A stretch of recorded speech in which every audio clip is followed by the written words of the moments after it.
Hello, you are very welcome to the podcast of Curious Souls. And you're welcome to leave anytime you want. I love this.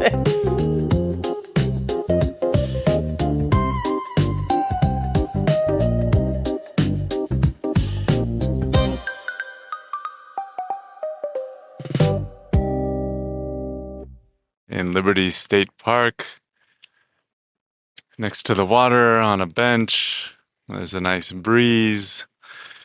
And we've been spending a lot of time in containers We did. over the last couple of weeks. Oof. So it's nice to be out in the fresh air again Yes. and with you. Yes. That's how I'm doing. Beautiful. Thank you for sharing. We are after a really special week in the Catskills of North New York State. Oh my God. This cat skills. I don't know which skills has the cat.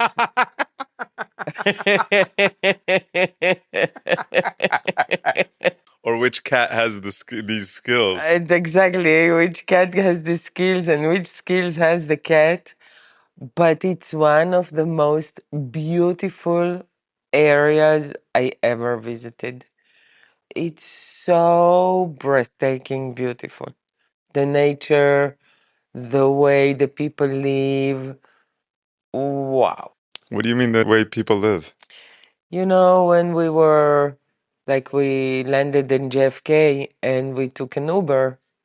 No, we were renting a car. And then we were driving and you come out of New York where you don't see even one tree. Like it's all concrete and people and then slowly you come into this Catskills and you see houses with space, with green, with tons of flowers. Just breathtaking. People inside nature and not people killing nature and pouring concrete all over. It was beautiful. We got to enjoy some of it in the last couple days as we did some hikes and saw some epic waterfalls. Oh my God. And got to integrate our week retreat at Kabalove. Kabbalah. Oof. So I thought maybe we'd use this time to sort of integrate our experience. Mm-hmm. Let's do it. Do you want to talk a bit about what the retreat was? Yeah. It's a 1 week retreat held in an incredible, beautiful space with an outstanding food, which is really rare in events like this. And it's a mix between teachings of Kabbalah, of the Jewish mysticism, that is done by Ohad Pele, the one and only. Seriously, the one and only. It's one of the best teachers I had in my life. He knows how to take my brain into an ecstatic experience of learning. And Dawn, his wife, which is holding the love part. It's not exactly true. They are both holding the love part, but my experience is that he was holding more the teaching, Ohad was holding more the teachings and the deep knowledge of Kabbalah, which he's researching for I don't know how many years, but practically all his adult life. And his wife, Dawn, which is holding the ritual part. So they created a combination of oxymorons. The Jewish mysticism, which is not perceived as an eros teaching, on the contrary, and they mix it together with all their experience from ISTA and from years and years and years of working and exploring eros and sexuality. You want to add something? I think you nailed it. So maybe you are willing to share a bit. Let's start from the beginning. So, why did we go? We are consciously looking for experiences that both enrich us and that bring us to our limitations, to the things that are limiting our potential. And those things are typically fear, shame, and guilt. So, one, we want to be held by people who inspire us, Yes. who ignite our imagination, who lead us into places that we can't go alone, with safety and the support needed to go into our fears. Yes. We've already had an experience with Ohad before, True. so there's a level of trust. In Black Butterfly. Yes, in Black Butterfly. Yes, it's another workshop that he's holding. Also 1 week, right? Something like this, Yeah, it was, I think, 7, 8 days. or 10 days, or something. Whatever. Universe of days. We were curious to explore this Kabalove. Like, it's really interesting. How do you blend Jewish mysticism with sacred sexuality? Sacred sexuality for us has been an area that holds a ton of potential, that we've been on a long journey with our own personal and relational sexuality. And the deeper we go, I think we both meet more stories, more shame and fear primarily, that are limiting the potential of us to experience life, to experience intimacy between us, and to expand in general. Yes, and I would add another something. We also hold spaces for people most of the year. But then we have once a year at least, sometimes more, where we put ourselves in the participant chair, I would say. And this is really important for us. Personally, I think it's really important for every facilitator to put themselves in the participant position, to stay in contact with, first of all, to learn new areas and explore new things. And also not to forget, like there is this people that are in this position of holding space. Sometimes I find they forget how is it to come into a room when you don't know anyone else. How is it to be exposed?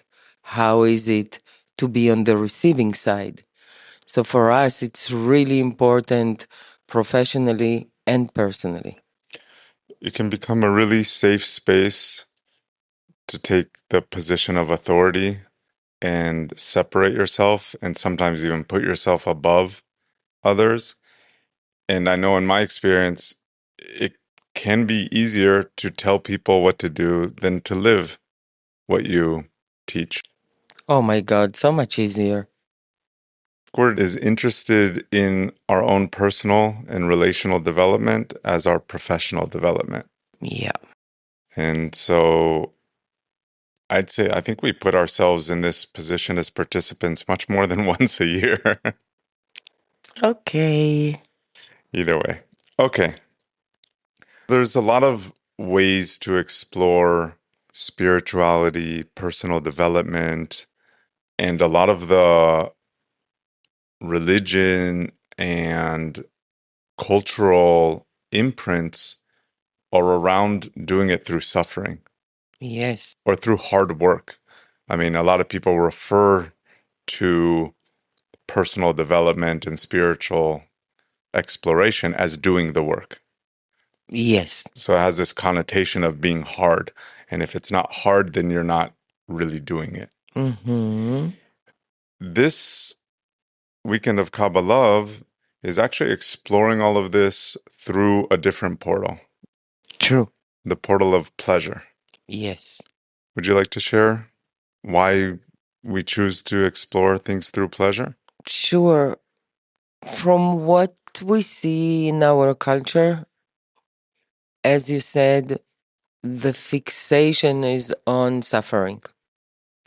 In order to meet God, you need to do tons of things, and mainly you need to suffer.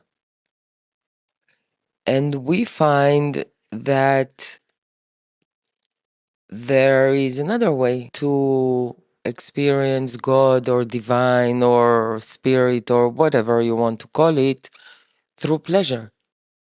One of the things that Ohad brought so beautifully in these teachings is how is actually Kabbalah is looking at pleasure as the vehicle to experience God, how ecstasy is the vehicle to explore altered states of consciousness and meeting the divine.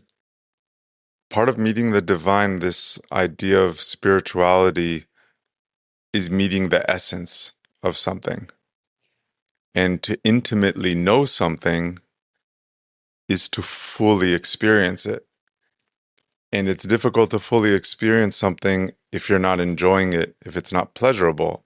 Otherwise, you're rejecting some of it. It's difficult to open and receive the full experience.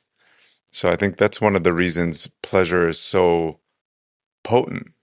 I think it's also very interesting to look at the cultures that are emerging from the three big religions, the Muslim, the Christianity, and Judaism.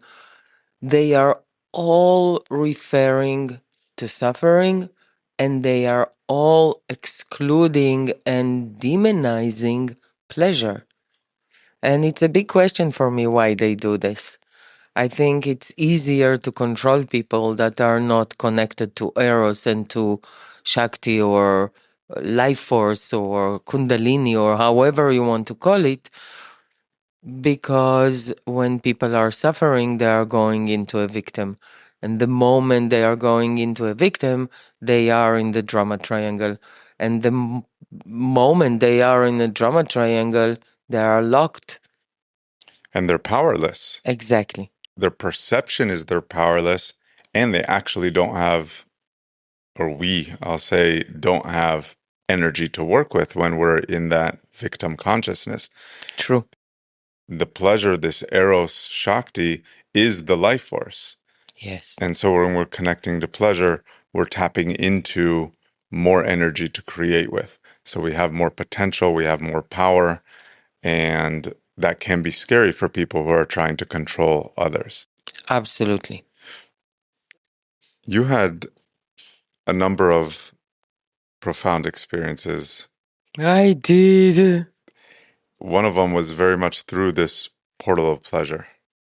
True. Do you know what I'm talking about? Of course. Would you be open to sharing? Yes.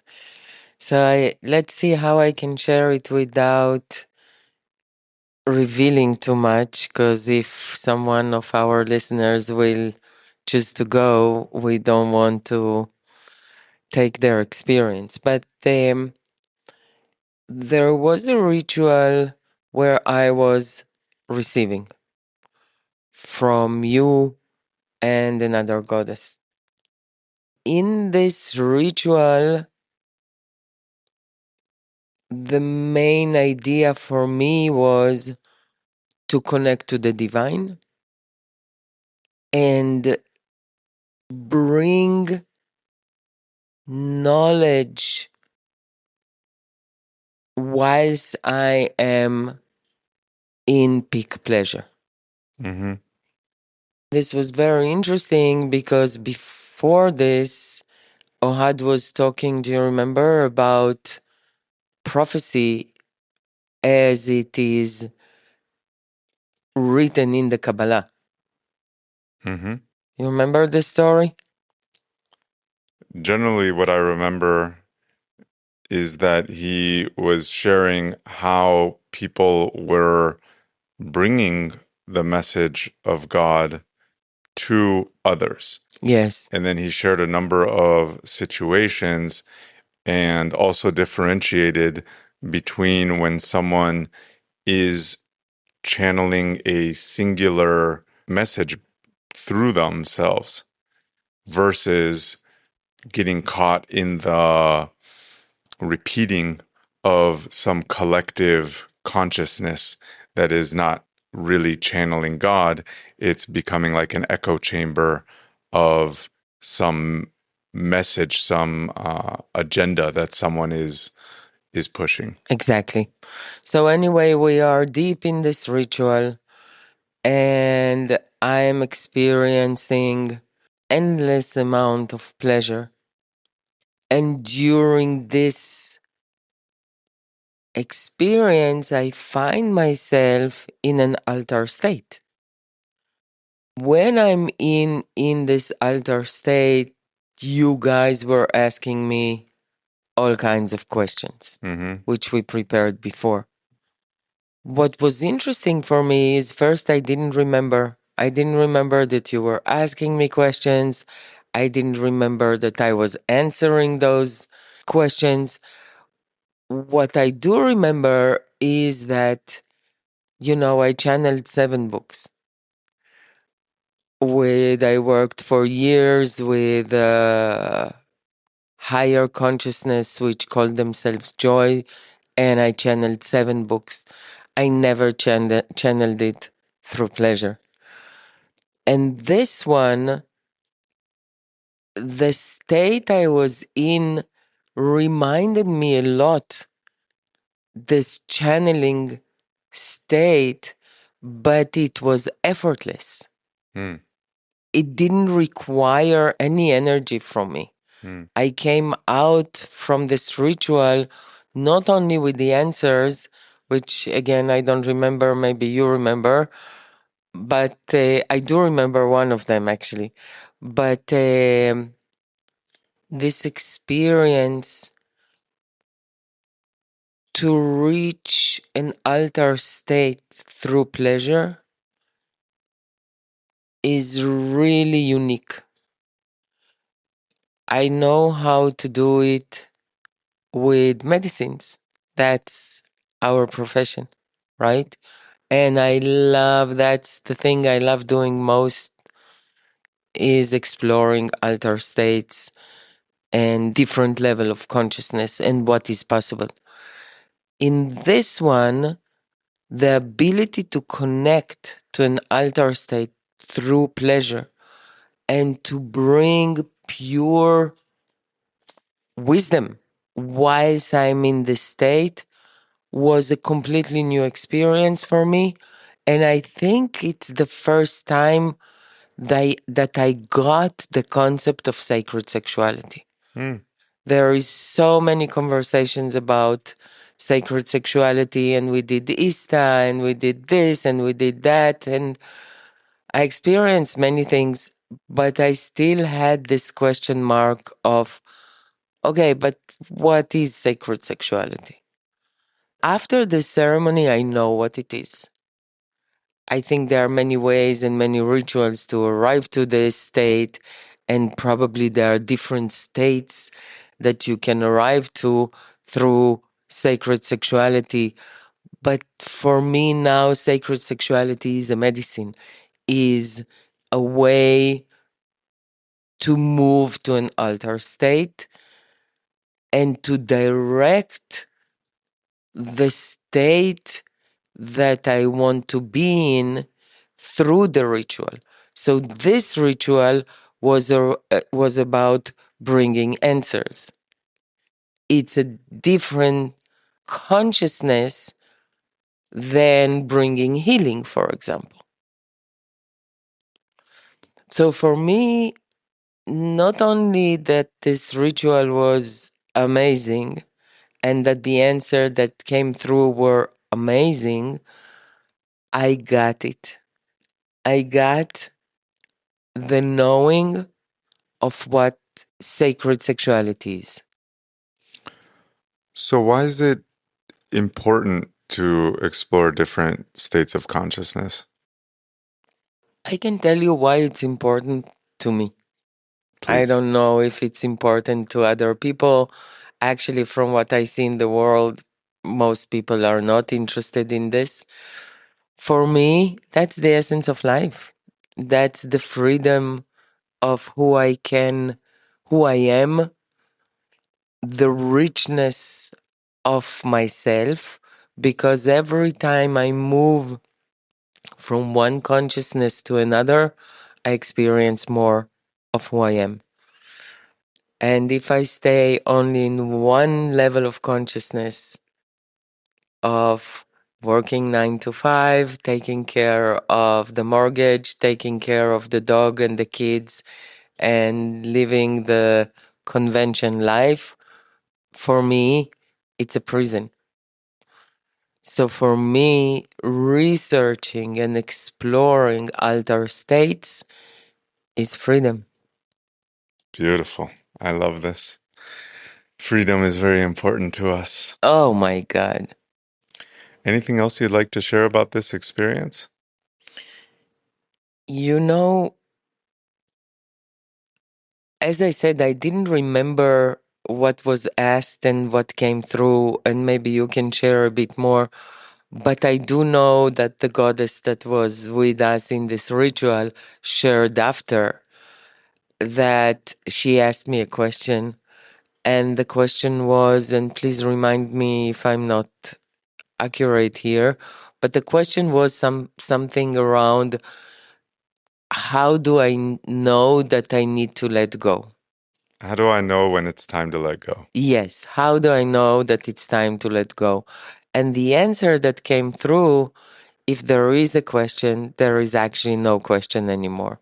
If you're asking the question, then you already know the answer. Exactly. So if you are asking when is the time to let go, probably it's now. Otherwise, you wouldn't have the question. I found this so elegant. All of your answers were so simple and elegant. And of course, everything is in the context and hearing the tone. It was like the divine was speaking through you.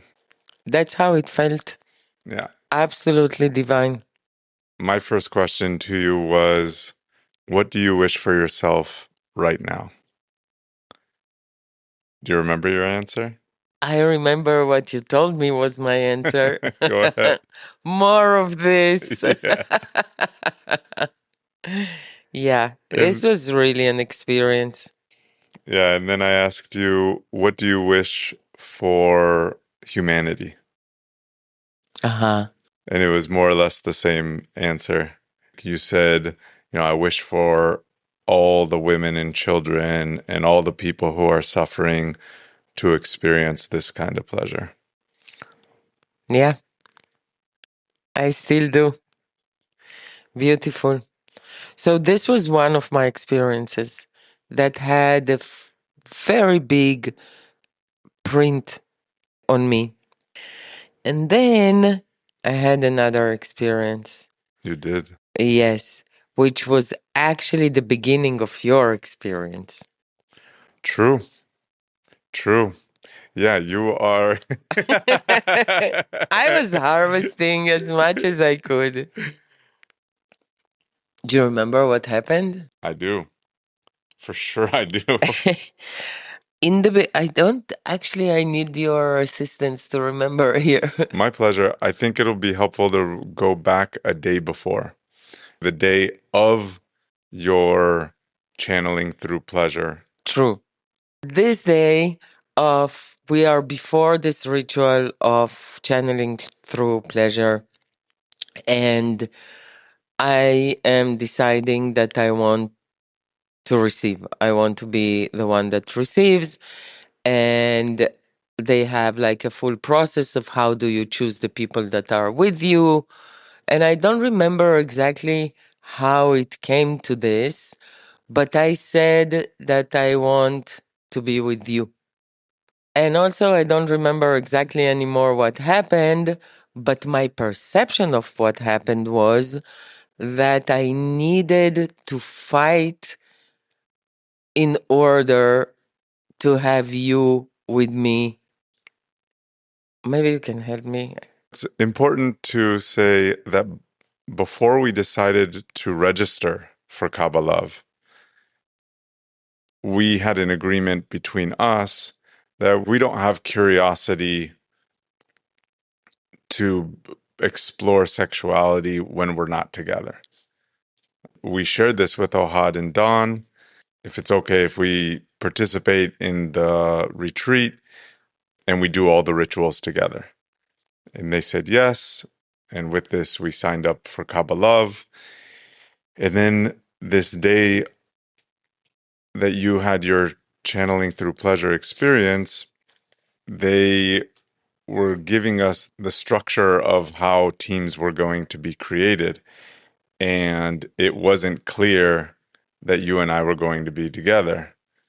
Now, you felt that they weren't honoring this agreement of ours, which, to be fair, from my perception at that point, I didn't feel they were either. I don't remember what, and it doesn't matter, actually.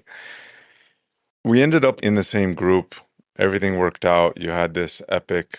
Yeah, but I felt that I needed to fight for it.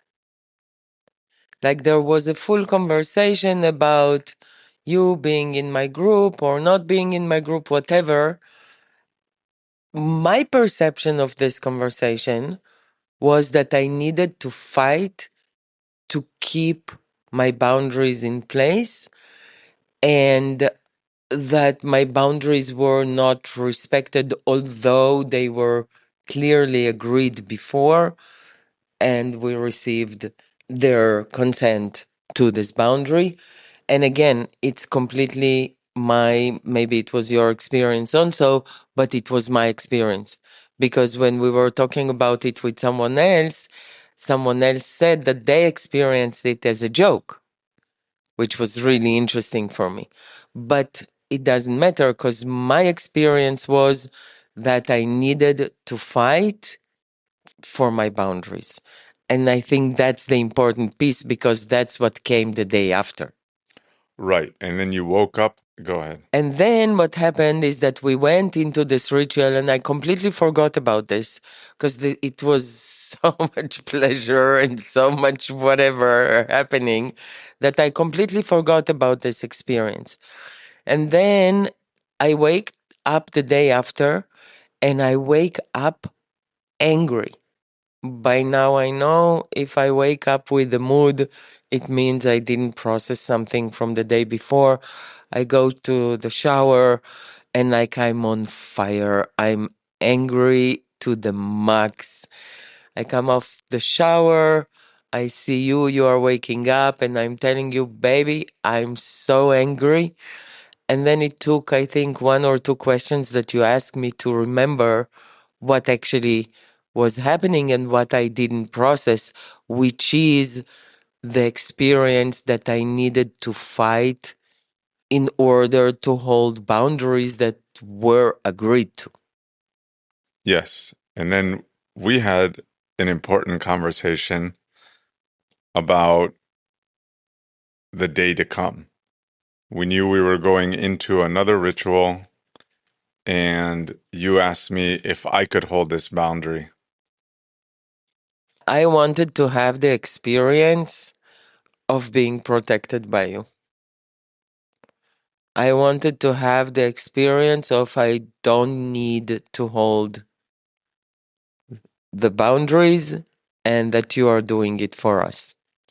Because this is a theme in our relationship. Yes, you want to say something about I it, want I'm you to sure. say something about it. See, that's exactly the thing.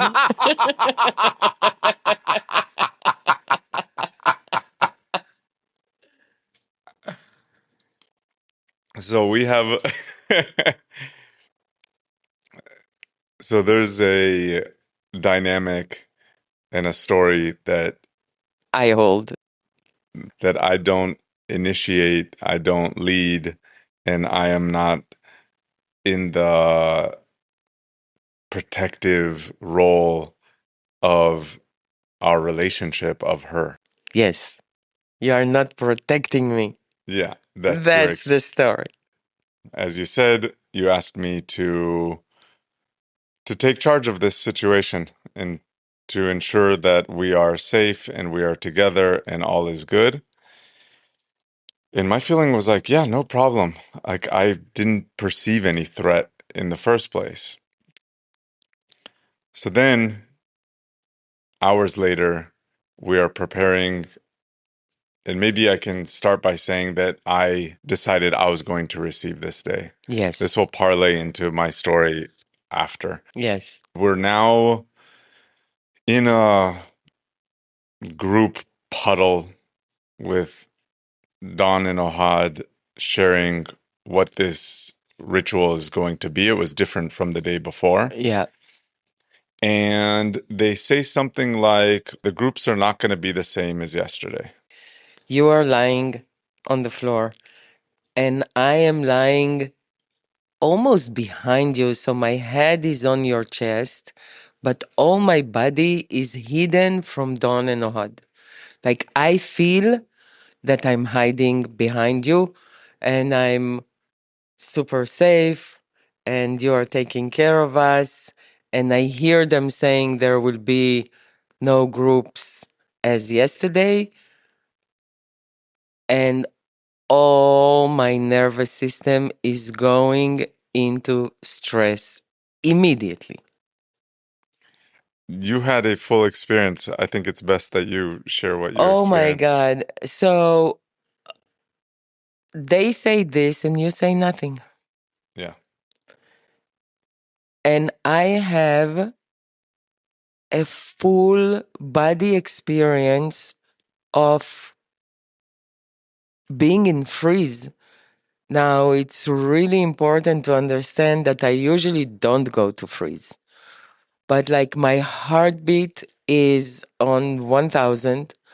I my I have a rush of adrenaline to a point that my kidneys are hurting, like I have a full body experience of paralysis. I cannot breathe. I'm like super quiet. I cannot move. I'm just handling this pain that is happening in my body. I cannot say anything. I cannot say anything to you. I'm just feeling that you dropped me. Yeah, you feel abandoned, which is a common Yes. right. Yes. I'm chilling. My nervous system at this point was as relaxed as it had been all week and maybe all year. You don't get also that I'm in stress, right? I had no idea. As you said, you were behind me. I'm actually facing Ohad and Don, and you were paralyzed. You were having a panic attack that paralyzed you. So you didn't tap me. You didn't make a peep. So I had no idea that anything was happening for you. And in my experience, I am just in bliss. I had been so true to myself and so open. I'd been opening more and more each day through the rituals, through the days. I felt super connected to you. I felt very safe. Eros was flowing. We'll get to how that relates to my experience later. And I'm chilling. And I didn't find anything that they say threatening. What I understood is we're not in the same groups as yesterday, which means me and you are going to have a different partner. And then they go through a full process of how the people that are going to receive are choosing the people that are going to give to them, right? Yes. So someone goes before us, they choose their two people, and I just name one person. And then it moves on to the next, and the next person chooses their two people. This was a transmission of leadership that I never experienced before. Because for me, leadership has a lot to do with violence and anger and power. Yeah, taking charge. Taking charge, exactly. And what I could receive from what you did, and through my experience of this paralysis of I'm not protected, to everything happened exactly as you said that will happen, and you practically took care of us in your way. I could receive a transmission of a non-violent leadership that I never received before. I will never forget it my whole life. And I'm very grateful for you and for this transmission. Thank you. It was my pleasure. Yes, apparently.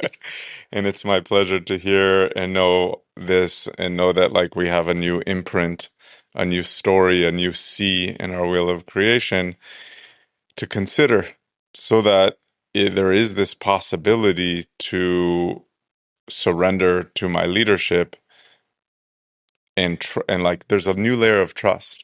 Yes. There is a new, from this experience, I feel that there is a new layer of trust between us, Mm-hmm. and that I can surrender into your leadership knowing that it will be different than mine. Beautiful. Do you want to speak? Because we discussed this on the hikes in our integration days after, and we realized the connection of violence to younger parts of you that not only like there's a really interesting dynamic happening. You associate violence with leadership and safety. You also associate it with threat, and you also associate it with love. Yes, but this came up in the next ceremony, in the initiation part. Okay, right. Okay, so we'll come back to this. Yes. Is there anything else you'd like to share about this, the significance of this experience? No. So for me, it's like, just to wrap it up, we are in a preparation for you receiving. I have, in this preparation, I already have harvested my experience of surrendering and realizing how I project on you an expectation of to lead in my way, where with this I don't allow you to lead in your way. And this happened before you go into your experience, where you are going into surrender, and the other goddess and me are actually serving you and leading you into this surrender. It's really ironic, and this is where your exceptional student was shining. The invitation of the ritual that we were going into, the invitation was to rewrite a limiting belief. And you went ahead and did it before the ritual even started. Exactly. So you were the one that received, but I just ride your wave and had the taste of it. Anything else?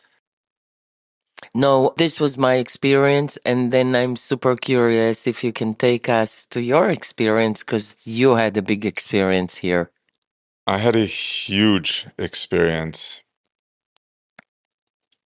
The invitation of this ritual is to rewrite a limiting belief. And I went back to the limiting belief that I'm not enough, because that's one that comes up often for me. What I realized literally as I named it during this ritual is how I'm actually keeping this story alive by continually naming it. Which is really interesting. Maybe we can dive a bit more into this? Maybe you can explain a bit more. Where our energy goes, that thing grows, right? There's a place where I've come to realize the healing trap, I'd like to call it. Healing trap, you Yeah, said? it's like the healing trap where I can stay focused on the trauma, on the limiting belief, on the wound, and I'm actually reinforcing the wound rather than healing it, or rather than moving on and actually using this energy to create what I want. Yes. And I realized it even as I claimed this story as my limiting belief. And we went with it.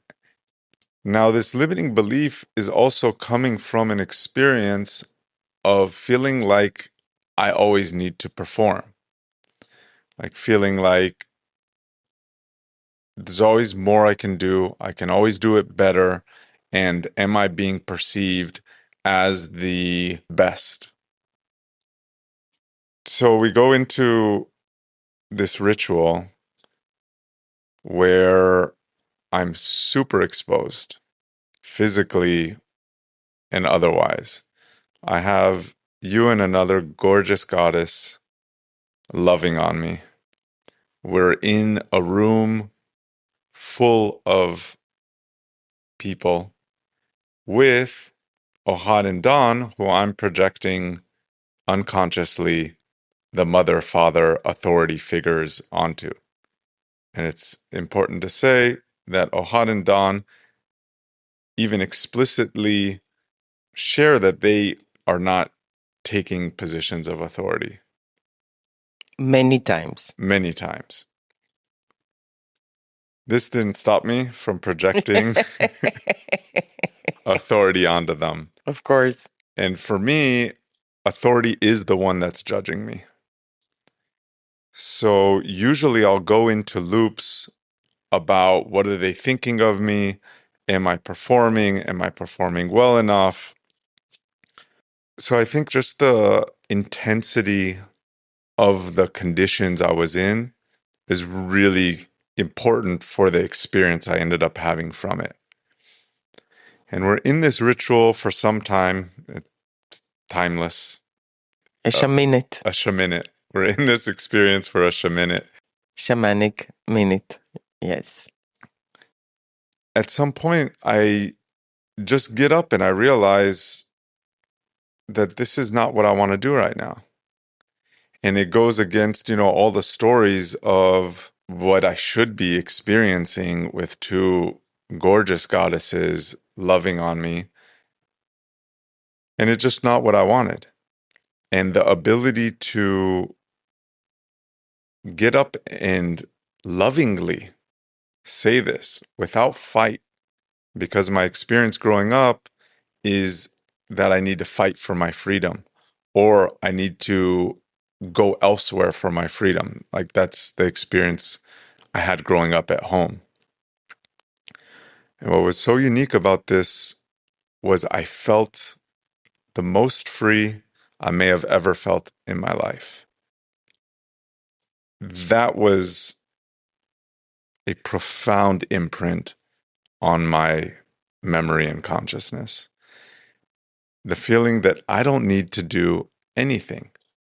And I also am not, it's not my rebel saying that. It's like my most authentic self, and I have everything I want. And I can claim what I want. And what I want right now is to be in connection with you two gorgeous goddesses.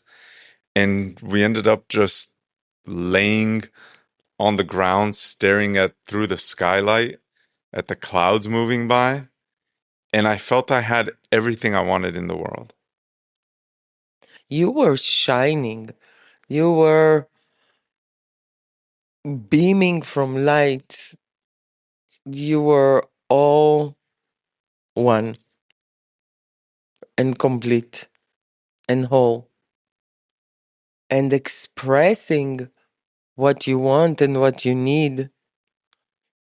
The freedom, I could sense the expansion that you experience through claiming not what you perceive that is needed from you, but from what you wanted and needed at that point.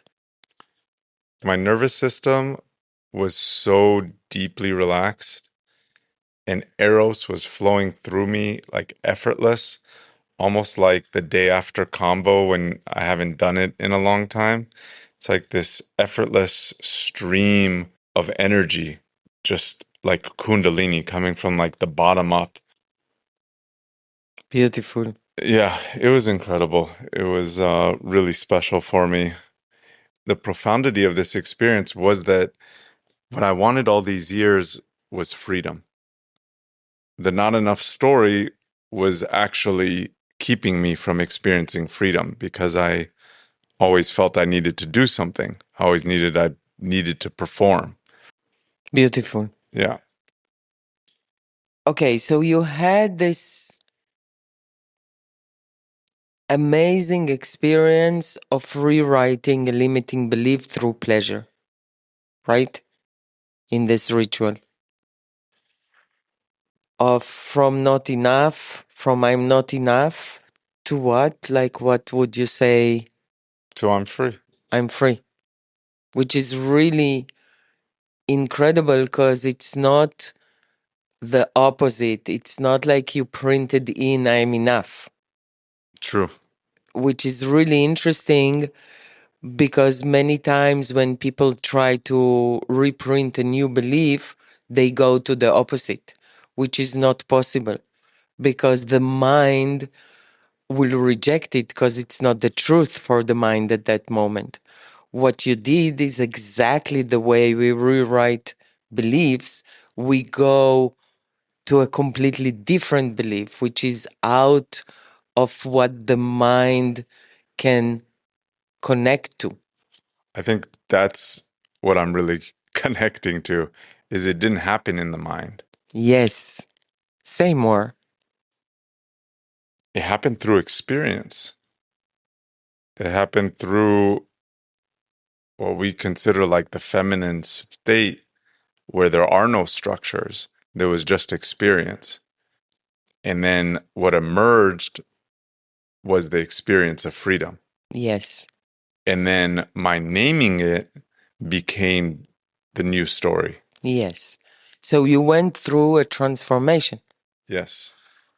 Do you think that this ritual is the only thing that created this transformation? No, I think that's a really good point. This ritual was made possible by the last few years of my search for more freedom and my coming up against this story of not enough and all the work I'd done around shame and fear in particular. So I'd been chipping away, creating more and more freedom. That's why we're going to these experiences in the first place. To me, that's why I'm going.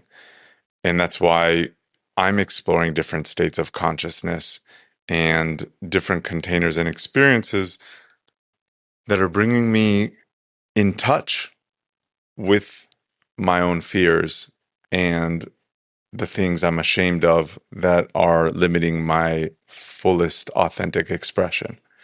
And every time I meet one of those and I integrate that part back to myself with choice, and I gain agency to choose differently in a place that I was automatically behaving a certain way, I experience more freedom. Yeah. So I think that through so many ceremonies, through so many retreats and containers and conversations and just kind of meeting life consciously day to day, I was primed for a transformation. I think it's also super important to name that for me in this experience, the days before of, and I was entering this experience with one of the most calm nervous systems I had experienced. When my nervous system is wound, then everything is agitating it. So a thought that authority is judging me could throw me into a full loop and completely out of presence. And all of a sudden, I'm looping at what I should do, what I shouldn't do. And I'm like in a push-pull situation within myself. I'm like in like a fight. And because my nervous system was so relaxed, there was less distortion. And I could clearly feel and see what was true to me. And then it was just a matter of claiming it. At that moment, I was able to do it. And the moment I did, I felt like I went through some threshold. Yeah. Beautiful. Beautiful. So that was my experience. And this was a huge gift of this retreat. Yeah. And I'm so grateful to you, the gorgeous goddess that was with us, to Ahad and Don for holding a very loving, non-judgmental space. Which allowed you to project on them. And because they were not taking the projection, you could meet your own projection. Exactly. And I'm so grateful for this. Beautiful. I'd like to go back to the subject we were talking about before. We touched on how this experience of violence as a child for you meant many different things. Yes. And at the end of this retreat, they actually invited us into another initiation, which was really interesting, to invite an initiation on the last 24 hours of a retreat. They are designing one of the last rituals, and we are going into a ritual that for me was very scary. It comes from a physical fear.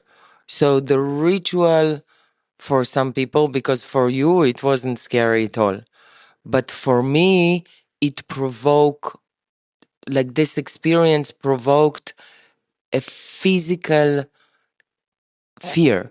Like I was afraid that I will not be able to do it. I was afraid that I will be physically hurt through this experience. And at some point, I decided that I'm going to do it.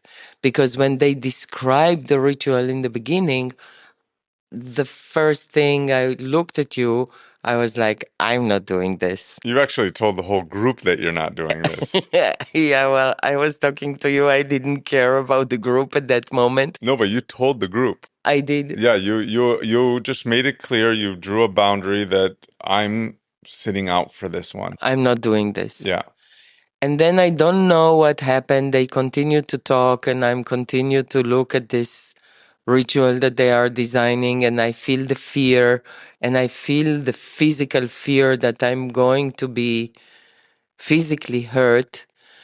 And I have this realization and connection to the experience that I had with the violence and the leadership. And I have this connection that is happening for me between leadership and love and violence. So I understand that because I'm coming from a violent experience in my younger ages, my body has a fear from everything that I perceive as a danger to my physical body, from one side. But from the other side, I also understand that I have this connection between violence and love, because the violence that was directed towards me was also directed towards outside in order to protect me. Mm-hmm. So there is like a full confusion, or there was a full confusion in my internal system that created a connection between violence and love and protection and leadership. I don't know if it's clear. I think it's clear. Okay, beautiful. So I understand all of this and I decide, fuck it, I'm doing this. I'm doing this ritual and I'm going to connect to this young part of me, and I'm going to coach her and facilitate her through this experience. And we are going to preparations and we are coming to this experience, and you are with me as an absolute God. And I think it's also important to say that you had zero fear. Like for you, this ritual didn't provoke any physical fear or challenge. For sure. I think it's an important note because for us, an initiation requires us to meet some edge. It can be fear, shame, guilt, or some limitation that we have not developed the capacity to do previously. So, an initiation can even be a skill you don't have, and this experience requires a certain skill. As you said, doing perceivably dangerous things with my body is much closer to my comfort zone than deep into my stretch zone where initiation happens. Yeah, For you, it was very deep. It was not only deep in your stretch zone, it was beyond anything you'd ever done of that kind. exactly. It was really scary.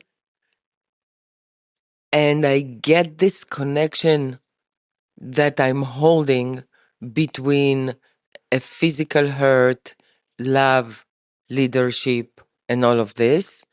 And I decide that I'm doing this. And I'm doing this because I figured at that point that this young part in me that is so afraid is actually stopping me in many different ways in my life. Mm-hmm. From doing all kinds of hikes with you to being able to take professional risks. And actually, where I want to go is limited by this part of me that holds this connection between violence and leadership and love. Yeah, And then I did it. you did. Oh my God. My legs were shaking. My heart was beating like crazy. And I was like coaching myself. I was talking to this young part of me throughout this experience, leading her. You were in front of me. I was like, whenever I felt I'm losing it and I don't have enough energy to continue coaching myself, I would just look to you, see your loving eyes, hearing your voice. You were talking to me throughout the thing, I think. Mm-hmm. And like connecting to your energy and borrowing your nonchalant, I want to say almost. I don't know how I looked like when I was doing this. I'm so happy to tell you how you looked like. I would love to hear. It's so funny to hear you say that you're borrowing my nonchalantness because I'm looking down at you and I see you cool as a fan.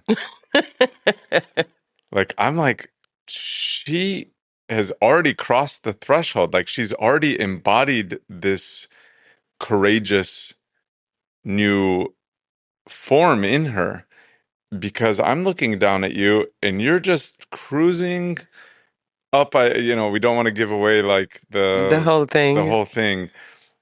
You looked cool as a fan doing it. It's so interesting, you know, it's like the having two parts living in my consciousness at the same time. The one that was cool as a fan and was just killing it. And at the same time, this little girl that was horrified, but also excited that she gets to do this. And I felt so protected. Like, I felt that you got me and that I get myself. Yeah, this like I can feel, and maybe you can expand a little bit on because what I'm hearing is you had a part of you, which is this younger part, which grew up experiencing that physical danger is like seriously dangerous. Yes. And then you have this adult part that is coaching this young girl and holding her and creating the safe space and encouraging her, in addition to my presence, who's doing the same. I was just so clear that I'm doing this. Is that relationship between the child and your inner adult unique in that moment? It was super unique. It was super unique because every time when this child came on in the past, this child took the decision, we are not doing this. This time, myself or adult or whatever you want to call it took charge and took ownership of this little part, of this young part in me, and was just holding her. Instead of this young part taking the decision, the adult part took the decision, but also took care lovingly of this little young part in me. This was very different than anything else. We have a name for this young part. Yes, She has a name. she has a name. It's your first name, Yes, that's the name I was born with. Rimachka. Yes, we call her Rimochka. I love Rimachka. Yes. I think that the other thing that came up for me while you're telling this is also everything that led to making this initiation possible for you. I think back to the experiences that you and I have had over the past few years and how we've increasingly been able to go on more challenging hikes and go into experiences of physical activity that you had never done before. Rimachka has been very present. She is. I talk to her, I've developed a relationship with her. She loves you. Yeah, she's like my little sister. Yes. And as we've been going through these physical experiences through the past few years, I'm talking to Rimachka throughout, you're talking to Rimachka. So this is like a relationship that's been developing until this initiatory experience. Why do you think that there are experiences that are life-changing experience and initiatory and some of them are not? I think we touched on some of this. First, I think you need to meet your edge, and something new needs to be born from you through this experience. It can be a skill or capacity that's developed to a stage that it wasn't before. You need to meet an edge, and you need to be able to cross the threshold of that edge, whatever that means. I would say that there's like three parts of an initiatory experience. There's the before, during, and after. Before, there's a lot of preparation, some of it conscious, some of it not because you've been working on things for years. But going into the experience, I think you need to have a clear intention. This way you can focus your energy and consciously move through the experience. The experience itself needs to take you out of all of your existing structures. That's what we refer to as the feminine space. I've heard it referred to as a liminal space. But the idea is that whatever structures were existing before can no longer survive on the other side. What's being called of you is going to require something new to emerge. It requires us to be deep in our stretch zone. So we commonly refer to three zones: comfort, stretch, and panic. Comfort is generally what's familiar. It's the places you're used to being in, the people you're used to being around, the conversations you're used to having. The stretch zone is outside of what's familiar. And the deeper in the stretch zone, the less familiar the area is. The panic zone is where you've stretched too far and you're beginning to tear. And that's where more trauma and wounding is happening. Exactly. In this first stage, there's also a separation that needs to happen from what's familiar, from your comfort zone. The experience itself needs to happen in the stretch zone, and it needs to happen deep enough in the stretch zone that you're out of your wits, you're out of your comfort zone. Yeah.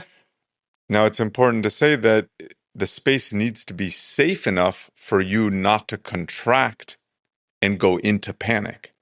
That's part of what allows the stretch zone to actually expand and expand is safety and support. So sometimes it means being professionally held and guided. For you in this experience, it meant your adult being present and my adult being present with you. Then there's the third stage, which is mostly about harvesting and integrating what happened. So we have an experience. Sometimes we don't recognize or realize all that happened for us. Like I have this tendency to make things less significant than they are. It's like my way of playing it cool, but it's also my way of keeping things safe. As a result, I sometimes don't even recognize or capture the profundity of something that happened to me. So in this case, for us entering Kabalove as a couple gave us so much opportunity to reflect new perceptions to each other so we can recognize and realize, oh, wow, that happened. Oh, that was significant. And to harvest insights and connections that we may not be able to do on our own. So in this third stage, I think the first part of the third stage is harvesting. It's like reflecting on what happened, claiming it is really important because it's one thing for something to happen, and it's very different to claim this happened and I am something new. I am, like Rimachka is now courageous enough and able to step into physically daring situation. Exactly. Is there anything you'd like to add? No, I think this is good. I think we could touch on integration for just a moment. Sure. So after harvesting and claiming these realizations and insights and transformations, the integrative part is now, how do I become this in my everyday life? Right? How does this translate into my comfort zone? That's the integration. Is everything new that was experienced is now integrated into my comfort zone so it becomes second nature and becomes part of who I am and becomes an option of how I show up. Yes. So if you would like to imagine three circles, one inside the other, the internal one is our comfort zone. It can be small or big. Then we have the second circle is the stretch zone, and the third circle is the panic zone.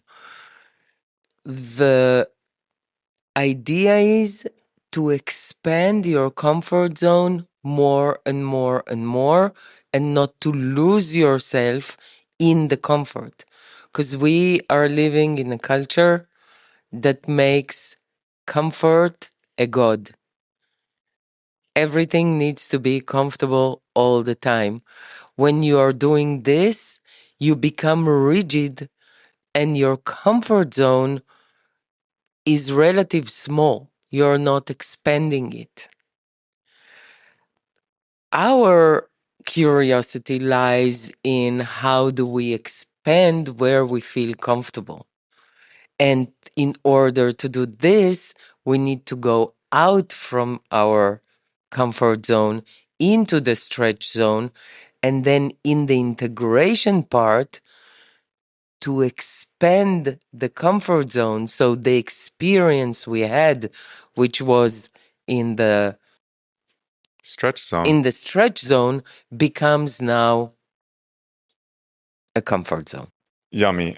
I think it's worth mentioning it is a possibility to get lost in the stretch zone, like to spend all our time going after new experiences Yes, and not integrating them. And this becomes exhausting. exactly. Because then your comfort zone stays small and you are picking yourself again and again and again into the stretch zone, but you are not expanding your comfort zone.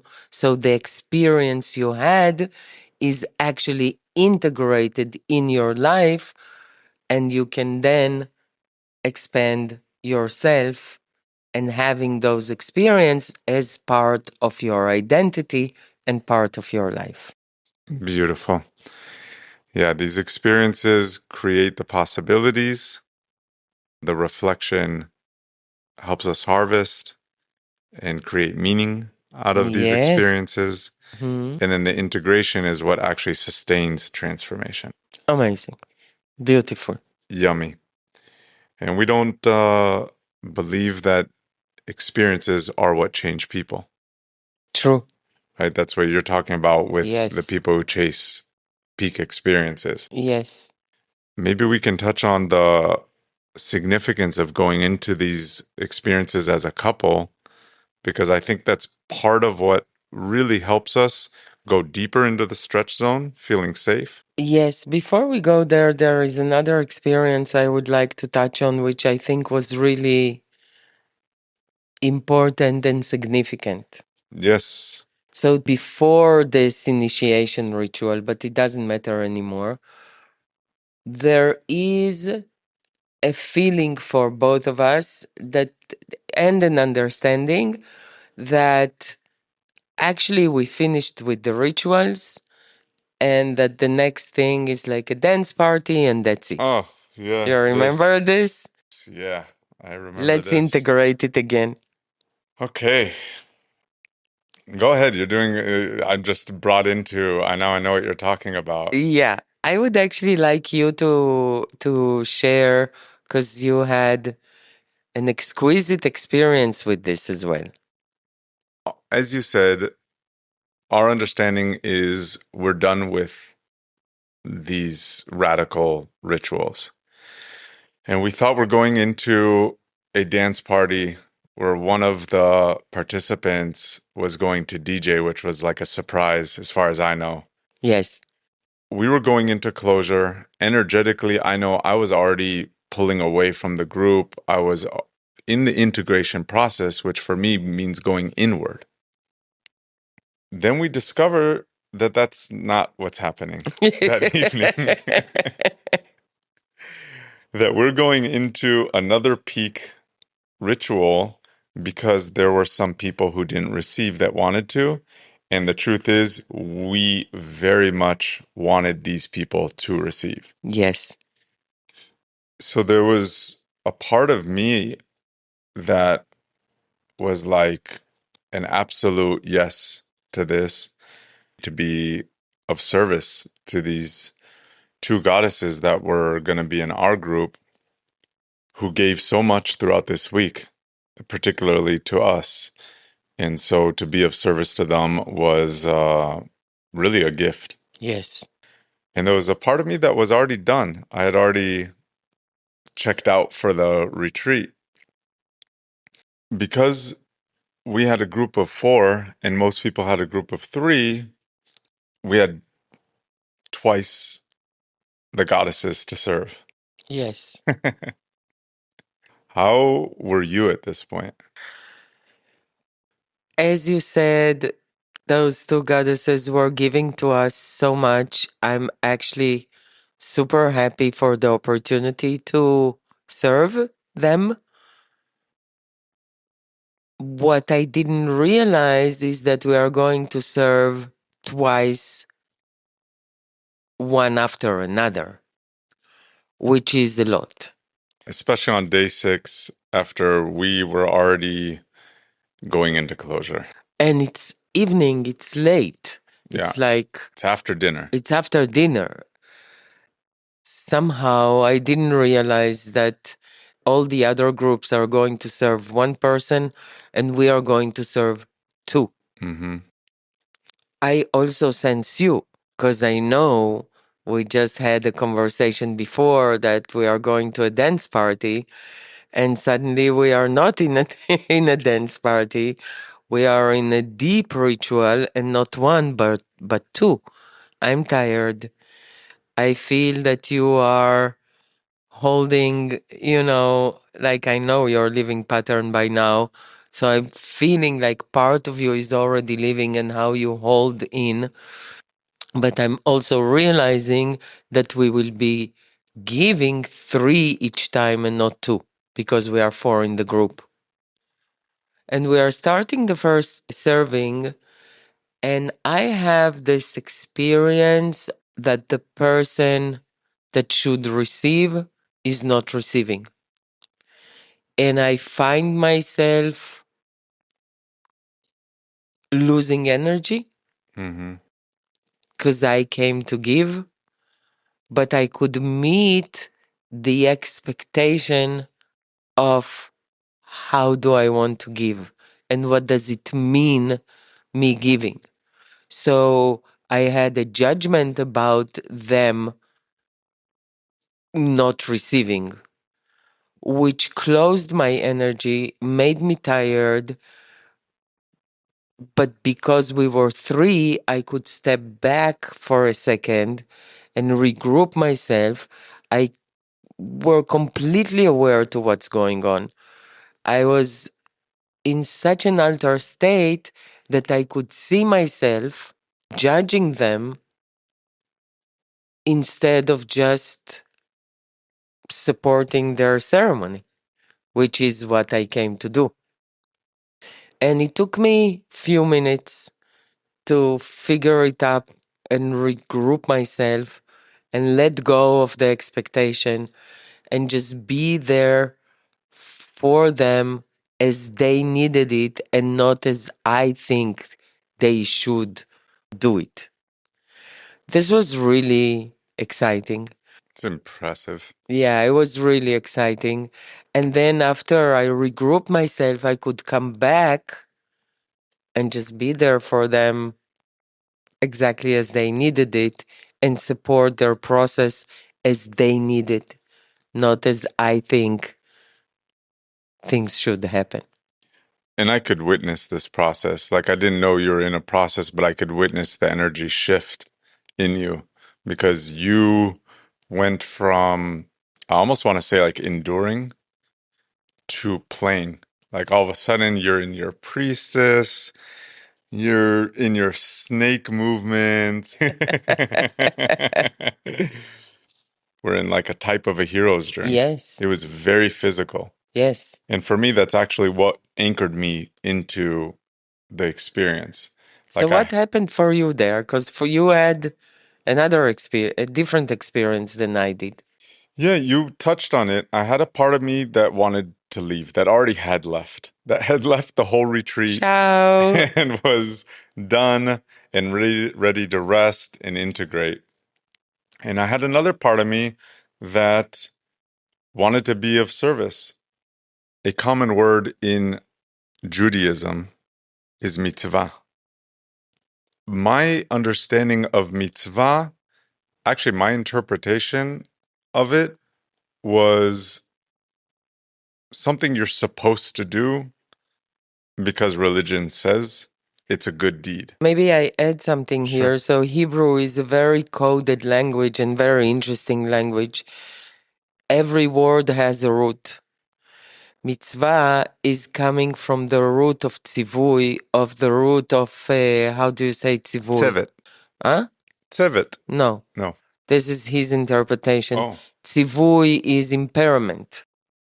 impairment. Yes, Oh, you didn't know this. I didn't because I was going on what Ohad brought Yes, in. so I had brought a new interpretation, which was eye-opening for me as well. Because until now, what I saw as a mitzvah, is something that you need to do. It's an impairment that you need to do in order to be a good person or whatever. That's how I experienced it Yes, without but knowing the root of it. yes, but it's rooted in the language. So we talk a lot about meaning making and how it shapes our life experience. My meaning making for mitzvah before, I had a repulsion to it because anything that you are projecting onto me as right or wrong and that I need to do it is like, fuck you. Yes, please. Fuck you, please. And Ohad brought a different meaning making to it. Yes, And he brought it from the root of tzevet, which is team. yes, So mitzvah, the way he defined it, was that it creates connection. yes, This was that kind of mitzvah. yes, And it gave me energy to go into it. It gave me motivation to be in service because one, these two goddesses had given so much to us in this week, and that I was inspired to create connection and to be in service. So a part of me is leaving, a part of me is inspired and motivated to be in service. The physicality of this first ritual, of the way this goddess was dancing it, was anchoring me into the present moment. It was activating my body, and this part of me that was leaving just got pulled right back in, and I was fully there. And it was yes. fun. For me, it became fun. So my Yeah. energy, actually, I gained energy Yeah. throughout the first ritual. Anything else you'd like to share about the first ritual? Actually, I didn't think about it until now, but we are talking about it and reintegrating it. And I think that what was happening to me is the same that happened to me with this paralysis moment, where I was projecting on you how leadership should be. Mm, What should you be doing? How should you be doing? And I think that happened to me in this ritual as well. I had a projection of how, what my role is and how I should be in this and how they should be in this and all of this. And it took me a moment to figure it out. And I could take this moment because there were enough people and because I allowed myself just to realize that that's what's happening and deciding that I want something else. So I just pulled myself out for a second until I could regroup and come back into the tzevet, into the team that was dancing this whole dance together. beautiful. And this is really what our whole work is about. Yeah. Gaining the awareness of what's happening and how we're creating our reality and having the capacity to intervene and choose differently. Beautiful. Also, worth noting that by the time we were 3/4 of the way through this first ritual, the entire room had left. Yes. We had been in it so long that everyone had finished, that even Ohad and Don had wrapped up their things, let us know they were leaving. They were amazing. They were amazing. And it's late in the Absolutely. night. I don't know what hour it is. It's like I 11 have no fucking or so. idea. We start at 8 o'clock in the morning. It's late. We started 8 o'clock in the morning 6 days ago. Exactly. So we finish with the first ritual and we have another goddess to serve. Yes. Where are you at this point? I am focused. Mm-hmm. I'm like focused. I am full in. I'm going to the restrooms. I wash my hands. I'm like in a preparation mode. I'm like a laser beam, It's like, yeah, that's what we are doing now. Yeah, I was the same, and I felt us right at home. We're going into another hero's journey. Let's go.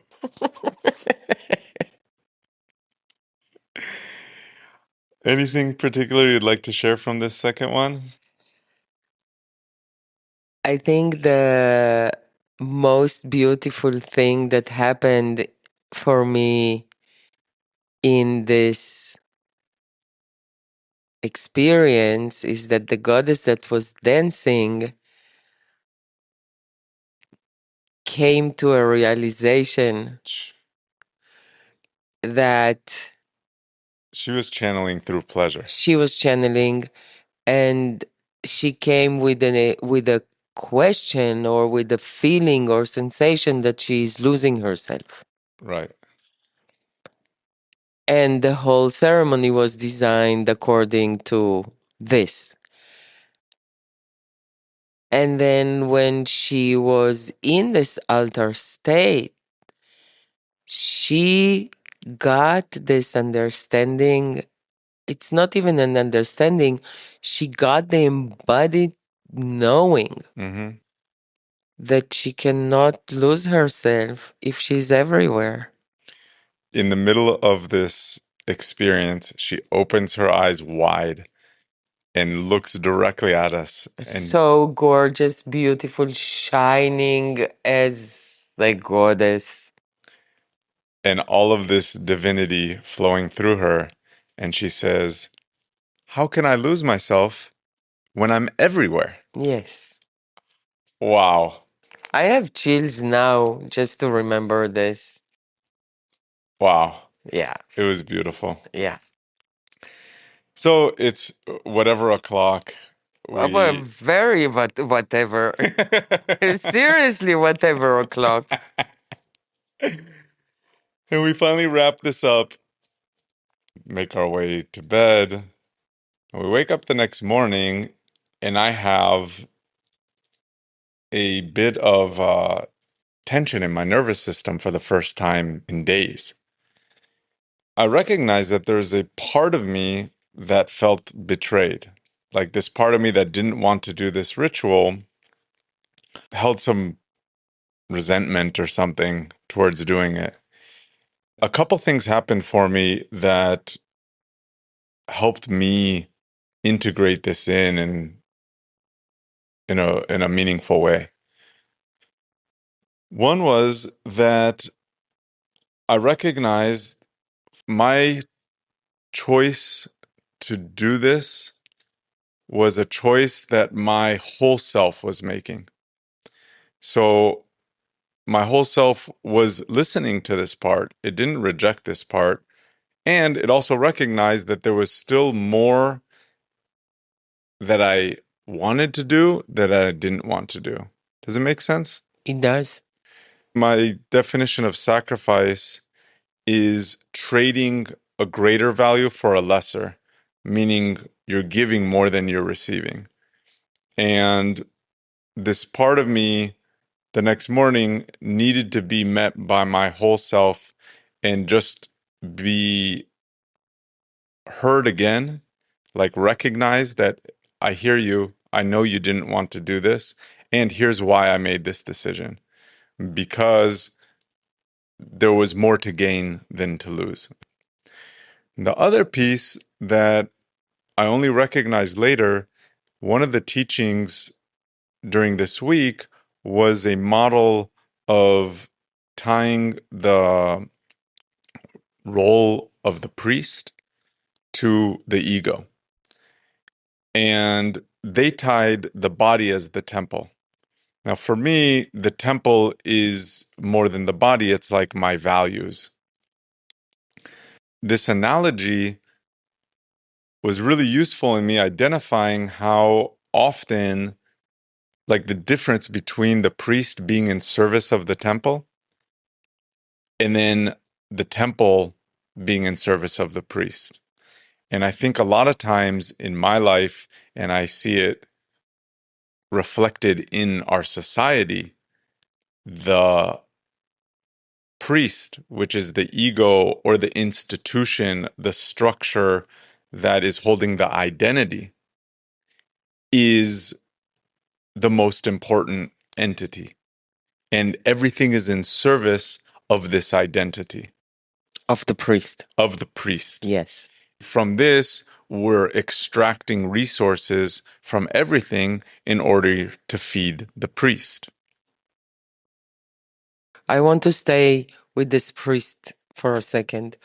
I think you're touching on a very important thing because we are not one thing. We have many voices inside us. We have the ego or the priest, we have the body, we have the spirit, we have the heart, we have the young parts in us, we have the part that want to do it, we have the parts that don't want to do it. And how do we take decisions of which part in us is taking now the decision? And how do we make it so it's not a sacrifice? I think that's what you are touching on. Exactly. And like, what's it in service to? Exactly. And in this case, for me, what reconciled all of this was the recognition that I made a decision with everything considered, and it was in service to the things I value most. For me, it's really beautiful because what you did, you didn't push this part into the shadows. And if our listeners are curious, we have a full episode about shadows. You're welcome to listen to it. But you didn't do it. You consciously met this part and made peace with it and included it into your whole system. Yeah. Beautiful. Okay. The last event that happened for me is that because we finished so late, we decided not to join to something that happened The next morning, actually early in the morning, like 7 o'clock in the morning or something like this. We decided that we are not going. And it was a conscious decision. And we knew it would that have an impact. that it will have an impact, but we also knew that we needed the rest. This is so beautiful how relevant it is to what we just touched on. Exactly. Go ahead.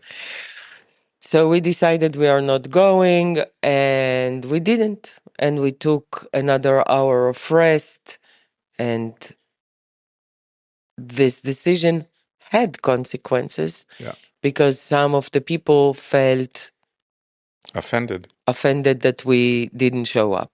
Yeah.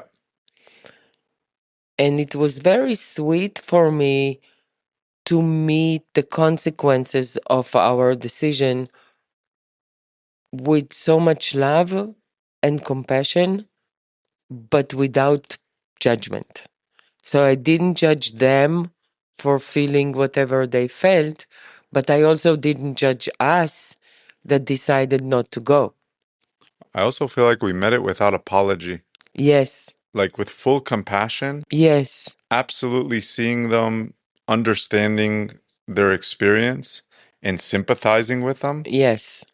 But not apologizing. Yes. And then sharing our why we chose to do this and how we came to the decision that it was a conscious decision with which that we took into consideration the impact that it would have on them. and that for us, it would have become a sacrifice Exactly. if we would have woken up early and went and participated. Exactly. Beautiful. Yeah, I think it was a beautiful transmission. Actually, it was a nice gift. I think that both of the people that particularly felt hurt ended up receiving a gift from us. I hope so. I don't know. We'll send them the podcast and we will see what they say. We hope so. But we We love seriously you, hope so. We love you. and we And it completely was understand your experience. And the truth is, we would have loved to be there. absolutely, absolutely, If things were different, we would have been there. But it was the right thing for us to take a moment of rest after the long night we had. exactly. Yeah. Beautiful. Anything else from this weekend you want to? I have a question to you. Sure. Why do we do this as a couple? And why do we recommend people that are in partnership? Because we spoke a bit about going out of the comfort zone of your personal comfort zone, right? And we choose to do those things as a couple. Why do we do this? First, it's fun. It is. I love doing these things with you. I love going into radical spaces with you. You are I mean, I like doing most things with you. Yummy. And it's particularly fun to go into fear with you. I love going into the unknown with you. Yummy. It creates a lot of intimacy between us. It does. So every time we come out of this, and Kabalove was no exception, I came out, we mentioned new layers of trust between us, Yes. a more intimate knowing of each other, having witnessed each other in even more circumstances and in new ways. And then the depth to which I can go, and I think both of us can go together, is deeper than we tend to go alone. We hold mirrors for each other. We go into same experiences, but have different experiences. Yeah. And then hearing your experience is all of a sudden like I had more than one experience. All of a sudden, I get to harvest from what happened for you, what you realized, what was significant for you. It's much more enriching, helps me harvest more. On the backside, we spoke about integration. So we continue like we are now, sharing our experience, carrying it forward, reflecting on it again. Something might happen today that reminds us of what we went through together. And by this, we reinforce the significance of what we experienced. Absolutely. I think also we have a lot of curiosity about our own pleasure and the sexuality and this field that is a endless field for inquiry. This field of pleasure and sexuality has and continues to be a bottomless portal of potential for us. Absolutely.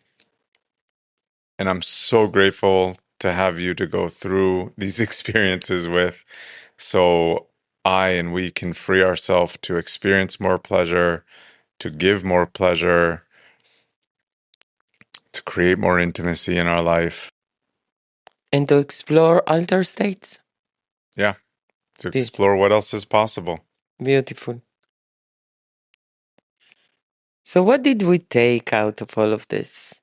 Slowly, we are coming to the end of this podcast.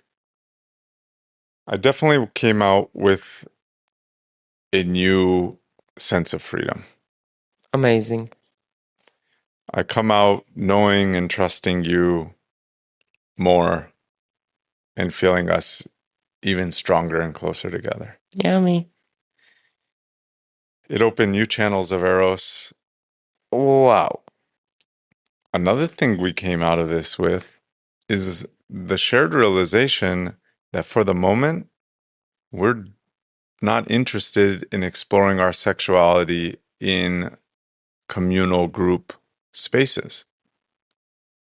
Which is really amazing. Yeah, Because usually, for me at least, when something is super good, I want more of it. And here we came out of an experience that was incredible. absolutely. Absolutely. With the realization that those kinds of containers, at least for now, are less interesting for me. And it's really interesting because we both came with the same realization before we even talked about it. Yeah, and for me, it's because I harvested what I come there for. I continually go back to these places because I was meeting fear and shame. And throughout these rituals, I didn't mention it during this podcast, I didn't experience any shame. Amazing. Seriously amazing. Yeah. Like, particularly in my experience, I didn't experience shame. That's something I'd never experienced. So I feel like we harvested what we came for. And now I'm really curious to continue exploring the space of sexuality with you in more private settings. Mm-hmm. I'm all for it. We came out of this retreat with some new friendships. Oh my God. We didn't touch it, but for me, all of those experience has a lot also a lot of impact is the group. And this group, Oad and Don, put together an exquisite adult, fun, deep people. These people had been doing a lot of their own personal work, both spiritually and sexually, I would say. At least that's the feeling I had. They were seriously curious souls. They were fun. And we met quite a few people that interested us. You're Which is laughing a which is because, a thing for us. yeah. So it was fun. We came out, we're in touch with some of these people.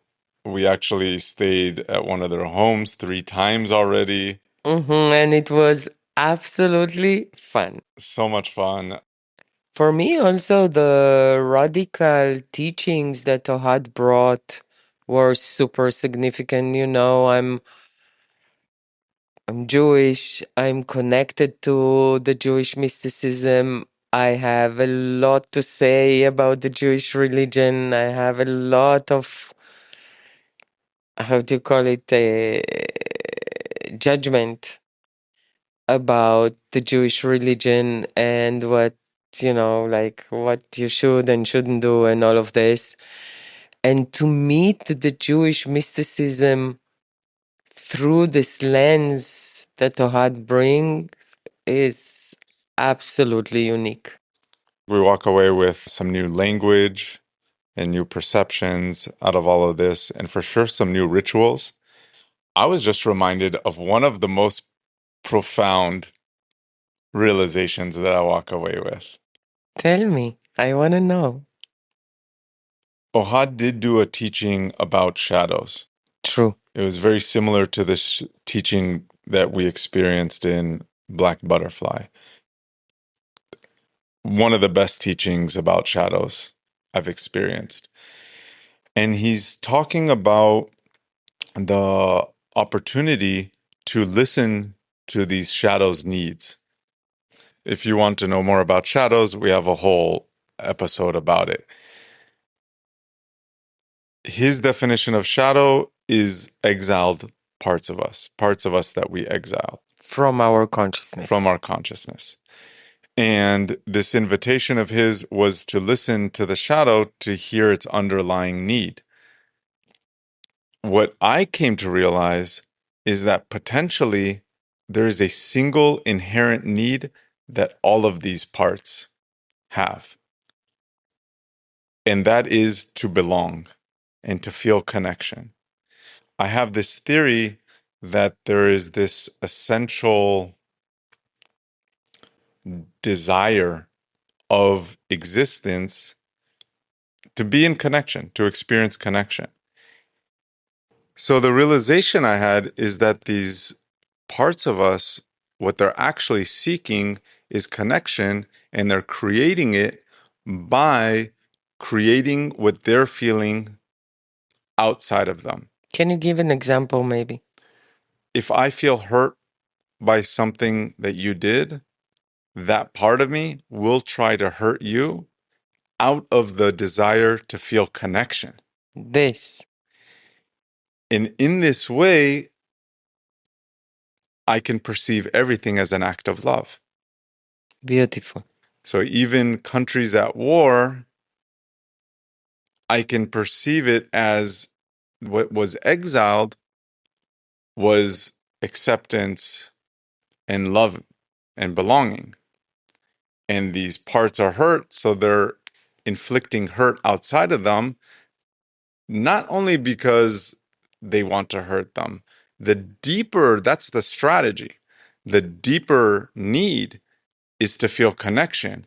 So that's why we say misery loves company. Yes. At the same time, so does happiness and joy. And it's easier for me to create pleasure for someone else when I'm in pleasure. Exactly. So this was a huge understanding for me. It is a huge understanding. It takes out the idea that someone hurt me just because they want me to suffer, to a deeper understanding that somebody is inflicting pain because they are in pain and they actually looking to connect through the thing that they experience, which is pain at the moment. So they will inflict this pain all over because then they will have. They'll have someone else to be in the pain with. Exactly. If you're bored, you want other people to be in boredom so that you can be in it together. From boredom to mordom.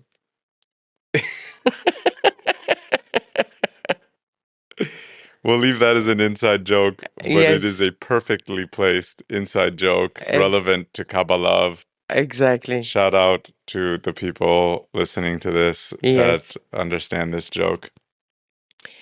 So let's go to closure. Yalla. What do we actually invite people to do with all these sharings that we are sharing here? For those who are curious to experience more freedom and to experience what else is possible, I would love to invite you all to explore your edges in spaces that inspire you and that you feel safe and met in. To consciously seek something outside of your comfort zone that is holding some potential that is unrealized in you. Yes. So practically, I would say ask yourself, what are you afraid from? Where is your shame lying?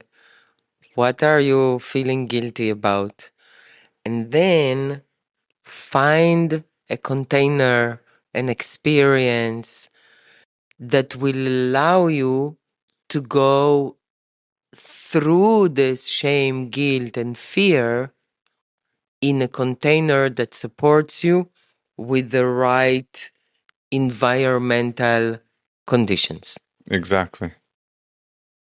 Anything else? Yes, the importance of doing things like this as a couple. If you are in partnership, we really recommend you to take both of you out of your comfort zone to ask yourself, where do we experience shame, guilt, and fear between us or as a couple? And then choose something that will allow both of you to witness yourself going through this guilt, shame, and fear. Stretch your stretch zone.